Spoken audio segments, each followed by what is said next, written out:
We're going to go ahead to the final talk by Ben, and it's Into the Heroverse, the wonderful world of comic books.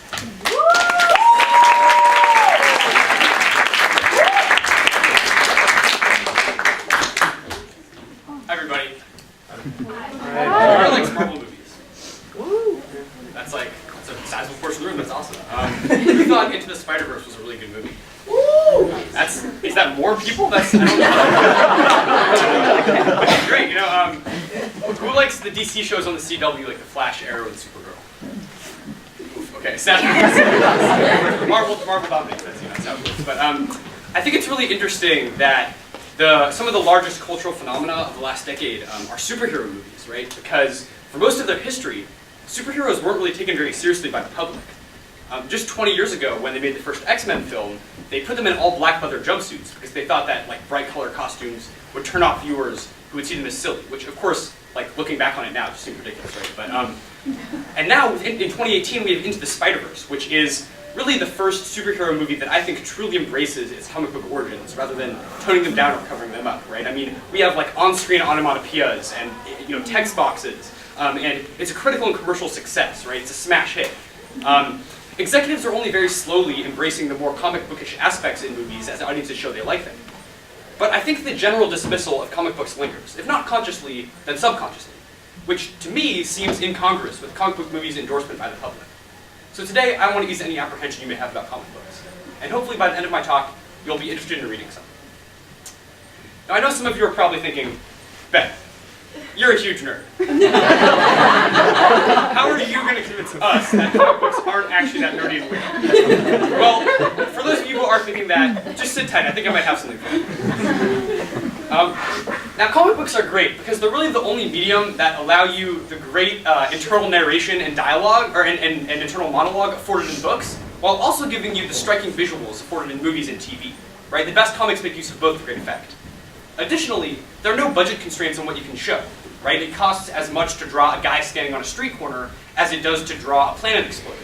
So there are no practical limits on what you can depict, like there is in live action. Now, my best recommendation for you is to pick a character you like. It could be any character, and find any comic of theirs labeled #1 and just start reading. Despite what you may believe or what's popularly believed, you do not need to have decades of extensive comic continuity knowledge to pick up, say, the first volume of Black Panther by Ta-Nehisi Coates and start reading. And as I'm speaking, if Olivia and Aaliyah, you guys have some, I said Aaliyah, what I said, okay, Leah, you're not Leah, if you could hand those out, and you can take a look at these. So, comic books can be expensive, but I have a few pieces of advice for keeping costs down. The first is to buy collected editions. So, comic books come in two forms. There are single issues, which kind of look like magazines and come out monthly, and then there are volumes or trade paperbacks, and these come out less frequently and they collect several single issues. These are going to be cheaper per comic. That's what I'm handing out. Buying a volume is kind of like waiting for a show to air completely on show to air completely and then go on Netflix, so you can binge it because you don't pay for cable. The second piece of advice is, and this is pretty crazy, there are hundreds or maybe thousands of comic books available for free through the Stanford Library system. And most of the comics I've handed out today are from the Stanford Library, so you can just go ahead and check any of these out you want at any time. It's really cool. And third, this one, if you're willing to live with a feeling of moral ambiguity, you can find most comics online for free illegally. But beyond just finding a character you like and going from there, I have a few specific recommendations of some all-time classics that you should absolutely read.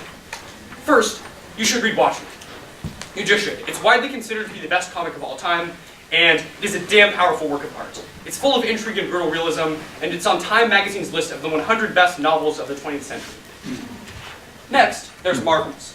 Marvels is about a photographer who rises to prominence alongside superheroes by taking photos of them. And not only is it a great exploration of the broader Marvel universe, but it also highlights comic strength as a still art. Right? A comic book reduces a story to its most essential still images, just like a photographer does with real life. Each panel in a comic book is a work of visual art within a larger work of literary art, which is kind of unique.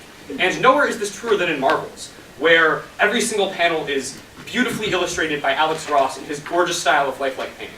I encourage you, as the comics are being passed around, just look at the art in some of these comics. It can be really powerful. The third thing I want to recommend is Batman, The Dark Knight Returns. And you could honestly write a PhD thesis about this book, and someone probably has. It explores what it means for Batman to be human and a superhuman at the same time. It comments on the archetypal conflict between the individual and the collective, and it interrogates how we think about redemption for the most heinous supercriminals, among other things. But beyond those iconic literary works, most comics are a lot like the Marvel movies. They're about lovable, interesting people who face incredible challenges and ultimately overcome them. Chances are, if you like the Marvel movies, you'll like most comic books. Now, if you have any other questions or you want to chat about comics or superheroes, feel free to come by and say hi. I'm happy to chat. If you like any of the books you see, you can check them all out at the library, so feel free to do so.